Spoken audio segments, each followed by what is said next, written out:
Good afternoon, everybody. I had a few requests regarding the story, The Red Bow.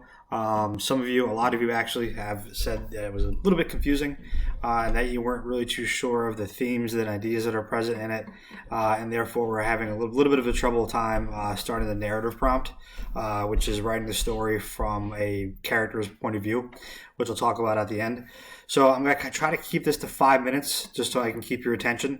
And hopefully after I explain to you a little bit about the story and what is involved, this will better help you write your narrative. So first and foremost, this story is known as the genre. It's a dystopian story, meaning it's a story that is relating to or denoting an imagined state or society where there is great suffering or injustice. And in reading the story, you should see that there is, first of all, great suffering. The story opens up with the loss of a little girl at the hands of a pack of dogs, and the family who has lost that child is indeed suffering very greatly, and they're trying to rectify and fix the situation. Now, the injustice at the beginning is that, yes, the innocent life of this girl has been lost. But then great injustices happen throughout it because the narrator, along with his uncle, decide that all animals need to die because these specific animals killed Emily. And what starts off as, let's make sure that these animals, let's say, I don't know, they didn't really say that they're specifically infected with. We could say they were probably rabid. That they're going house to house looking at these dogs and seeing if they are also infected. And if they exhibit these symptoms, well, then they're going to put the dogs down and to protect other people in the village from this happening, or this town, for this happening to them, which makes sense. You'd want to protect your town. If there are sick and rabid animals out there that are destroying these lives, then yes, why not get ahead of it and stop them? Well, that slowly, or rather quickly, turns into all the animals must die. And that is the great injustice that occurs. And we see that innocent animals and people that are innocent and nothing to do with the loss of Emily lose their own in this. And it's all led by the uncle, which gets us into the next theme, which is totalitarianism. All right, big fancy word for a system of government that is centralized and dictatorial and requires complete subservience to the state. So in a totalitarian regime, there's one guy in charge, everybody else follows, and that's it. And we see that with Uncle Matt. We see that happen with him, that he leads the charge in the town in developing the plan and leading the plan in killing all the animals. And nobody is allowed to disagree with him. No one tries to disagree with him. No one questions him. The narrator specifically almost blindly follows him and what he is doing. And it becomes his law. It becomes his world. It becomes his way. And because of that, a lot of animals and a lot of innocent people suffer under this. And nobody can question him.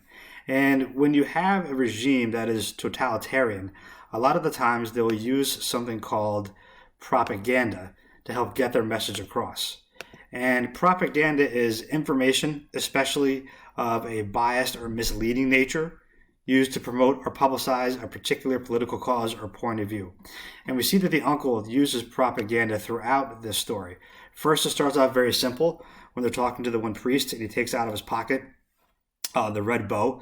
It says, do you want this to happen to you? Do you want to experience what it's like to pick up this bow? And the bow is not even the one that belongs to Emily. That is kept in the pocket of the narrator, but the narrator does not stop the uncle from doing this. And he uses that bow, that image, as a piece of propaganda to touch the feelings and emotions of people to make sure that they agree with his point.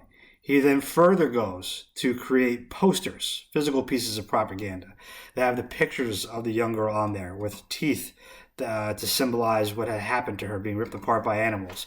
The red bow, again, is used in the town hall meeting that they have.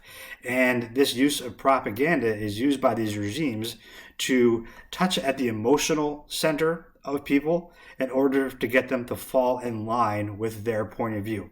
A lot of the times, propaganda is used to instill fear in people in order to get those people to agree with you. And the uncle does exactly that. So what starts off as the uncle wanting to get revenge or protect the town from further injury because of what happened to his niece, Emily, he turns into a dictator and decides that he's going to control the town and decide exactly what happens. And finally, one of the themes, I think personally, is filling a void caused by pain.